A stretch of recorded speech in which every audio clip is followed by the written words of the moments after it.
I'm Todd Lewis from Fiasco Sports, reporting for the SA Football magazine. Today I'm joined by Kim Hillard from the Adelaide Lutheran Sports Club, and he's our feature club legend of the week. So Kim, tell us a little bit about yourself. Where do you play your football? All right, first of all, let's get rid of that legend part because that's just not right. That doesn't sit right at all. Look, I played a lot of footy out in the north. I grew up in Salisbury North, so played a lot of juniors in the old CDFA league and a bit of senior football there, Salisbury Central, Adelaide Lutheran a number of years ago, Para Hills, and played at Lamoureux in the Mallee there for a little bit. So that's probably my playing football there. And yeah, coaching-wise, I've probably been around a little bit. So Norwood, South Gawler, Kapunda, Trinity Old Scholars. Lamoureux was my first senior coaching gig, and now Adelaide Lutheran.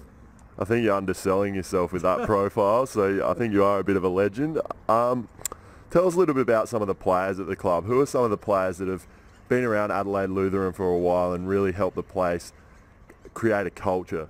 Yeah, look, certainly the one that comes to mind straight away, and he played his 200th game this year, is Mark McFarlane, better known as Gunza.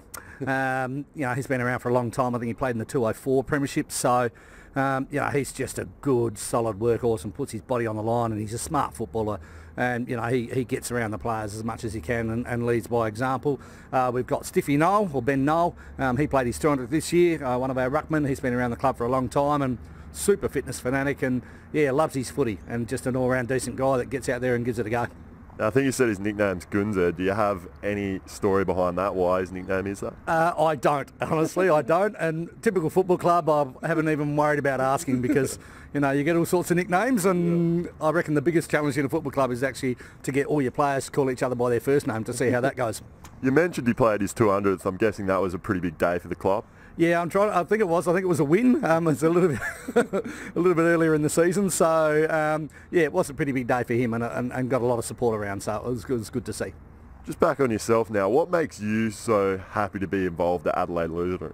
Oh, look, as I said, I played there 21 years ago now, so a little bit of a while. The players give me a bit of stick about that, but I love it because it's a country club in the city almost. We've got 17 netball teams running around in the netball comp across the road, and our club functions, and any players out there who want to come along, please come and join us, because our club functions with the netballers and the footballers. It's great fun. They're all young lads and they enjoy themselves and have a great time. It's just got that country feel, and we don't pay anyone, and I really love that. I've been involved in clubs where you do pay players, and I don't know that that's always the best culture. Unfortunately, it's the nature of the beast at the moment with amateur footy regardless, but I just love that country feel, and they're genuine great lads, and that's probably the most enjoyable part, but also the most frustrating part when you're trying to get some results on the field as well. You mentioned some club functions. Have you had any this year that have been really successful, and have you got any coming up that people maybe should get along to? Oh yeah, no, we had a night at the circus, and one of the lads wrote up a nice whole heap of write-ups around each player and coach and what their odds were of performing well on the night. That was interesting. We had a country club there was a lot of boat shoes and all that sort of stuff. That was quite interesting. We got a Mexican night coming up after the last round.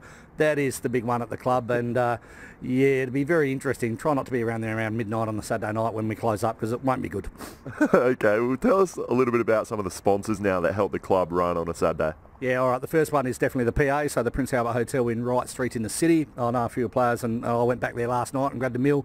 Good crispy chicken burger, by the way, very nice. Great pub, not super packed. It's busy there last night, but it's quite genuine, and everyone seems to know each other, and we really like that, and they're a great sponsor for us. Johnston Grokey Financial Services, they're fantastic for us as well. Hockless Wines, fantastic, good wine, by the way, very, very nice indeed. Great sponsor of the club, been around for a long time.